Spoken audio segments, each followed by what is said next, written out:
मरकुस रचित सुसमाचार 15वां अध्याय। और भोर होते ही तुरंत महायाजकों और पुरनियों और शास्त्रियों ने वरन सारी महासभा ने सलाह करके यीशु को बंधवाया और उसे ले जाकर पिलातुस के हाथ सौंप दिया। और पिलातुस ने उससे पूछा, क्या तू यहूदियों का राजा है? उसने उसको उत्तर दिया कि तू आप ही कह रहा है। और महायाजक उस पर बहुत बातों का दोष लगा रहे थे। पिलातुस ने उससे फिर पूछा, क्या तू कुछ उत्तर नहीं देता? देख, ये तुझ पर कितनी बातों का दोष लगाते हैं। यीशु ने फिर कुछ उत्तर नहीं दिया, यहां तक कि पिलातुस को बड़ा आश्चर्य हुआ। और वह उस पर्व में किसी एक बंधुए को जिसे वे चाहते थे उनके लिए छोड़ दिया करता था। और बरअब्बा नाम का एक मनुष्य उन बलवाइयों के साथ बंधुआ था जिन्होंने बलवे में हत्या की थी। और भीड़ ऊपर जाकर उससे विनती करने लगी कि जैसा तू हमारे लिए करता आया है वैसा ही कर। पिलातुस ने उनको यह उत्तर दिया, क्या तुम चाहते हो कि मैं तुम्हारे लिए यहूदियों के राजा को छोड़ दूं? क्योंकि वह जानता था कि महायाजकों ने उसे डाह से पकड़वाया था। परंतु महायाजकों ने लोगों को उभारा कि वह बरअब्बा ही को उनके लिए छोड़ दे। यह सुन पिलातुस ने उनसे फिर पूछा, तो जिसे तुम यहूदियों का राजा कहते हो उसको मैं क्या करूं? वे फिर चिल्लाए कि उसे क्रूस पर चढ़ा दे। पिलातुस ने उनसे कहा, क्यों? इसने क्या बुराई की है? परंतु वे और भी चिल्लाए कि उसे क्रूस पर चढ़ा दे। तब पिलातुस ने भीड़ को प्रसन्न करने की इच्छा से बरअब्बा को उनके लिए छोड़ दिया और यीशु को कोड़े लगवाकर सौंप दिया कि क्रूस पर चढ़ाया जाए। और सिपाही उसे किले के भीतर के आंगन में ले गए, जो प्रिटोरियन कहलाता है, और सारी पलटन को बुला लाए। और उन्होंने उसे बैंजनी वस्त्र पहनाया और कांटों का मुकुट गूंथ कर उसके सिर पर रखा, और यह कहकर उसे नमस्कार करने लगे कि हे यहूदियों के राजा, नमस्कार। और वे उसके सिर पर सरकंडे मारते और उस पर थूकते और घुटने टेक कर उसे प्रणाम करते रहे। और जब वे उसका ठट्ठा कर चुके तो उस पर से बैंजनी वस्त्र उतारकर उसी के कपड़े पहनाए और तब उसे क्रूस पर चढ़ाने के लिए बाहर ले गए। और सिकंदर और रूफुस का पिता शमौन नाम एक कुरेनी मनुष्य जो गांव से आ रहा था उधर से निकला। उन्होंने उसे बेगार में पकड़ा कि उसका क्रूस उठा ले चले।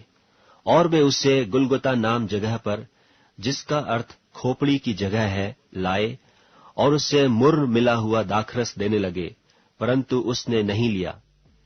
तब उन्होंने उसको क्रूस पर चढ़ाया और उसके कपड़ों पर चिट्ठियां डालकर कि किसको क्या मिले उन्हें बांट लिया। और पहर दिन चढ़ा था जब उन्होंने उसको क्रूस पर चढ़ाया, और उसका दोष पत्र लिखकर उसके ऊपर लगा दिया गया कि यहूदियों का राजा। और उन्होंने उसके साथ 2 डाकू, एक उसकी दाहिनी और एक उसकी बाईं ओर क्रूस पर चढ़ाए। तब धर्मशास्त्र का वह वचन कि वह अपराधियों के संग गिना गया पूरा हुआ। और मार्ग में जाने वाले सिर हिला हिलाकर और यह कहकर उसकी निंदा करते थे कि वाह, मंदिर के ढाने वाले और 3 दिन में बनाने वाले, क्रूस पर से उतरकर अपने आप को बचा ले।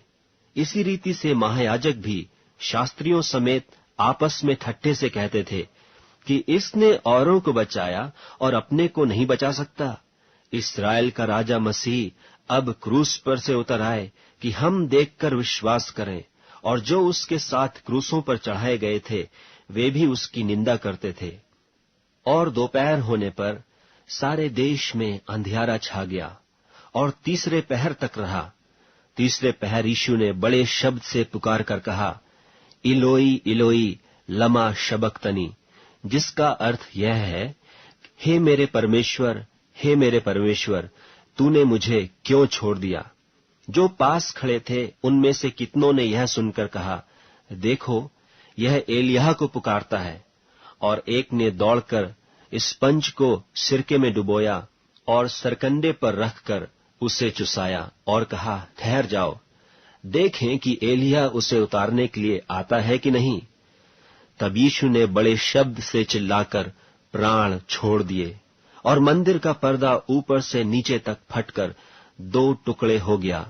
जो सूबेदार उसके सामने खड़ा था, जब उसे यूं चिल्लाकर प्राण छोड़ते हुए देखा तो उसने कहा, सचमुच यह मनुष्य परमेश्वर का पुत्र था। कई स्त्रियां भी दूर से देख रही थीं। उनमें मरियम मगदलीनी और छोटे याकूब की और योसेस की माता मरियम और शलोमी थीं।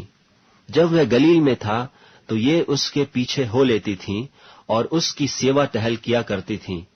और भी बहुत सी स्त्रियां थीं जो उसके साथ यरूशलेम में आई थीं। जब संध्या हो गई तो इसलिए कि तैयारी का दिन था, जो सब्त के एक दिन पहले होता है, अरमतिया का रहने वाला यूसुफ आया, जो प्रतिष्ठित मंत्री और आप भी परमेश्वर के राज्य की बाट जोहता था।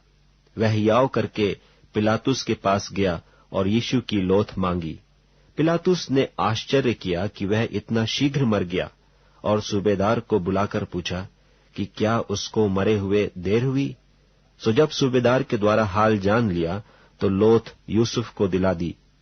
तब उसने एक पतली चादर मोल ली और लोथ को उतारकर उस चादर में लपेटा और एक कब्र में जो चट्टान में खोदी गई थी रखा, और कब्र के द्वार पर एक पत्थर लुढ़का दिया।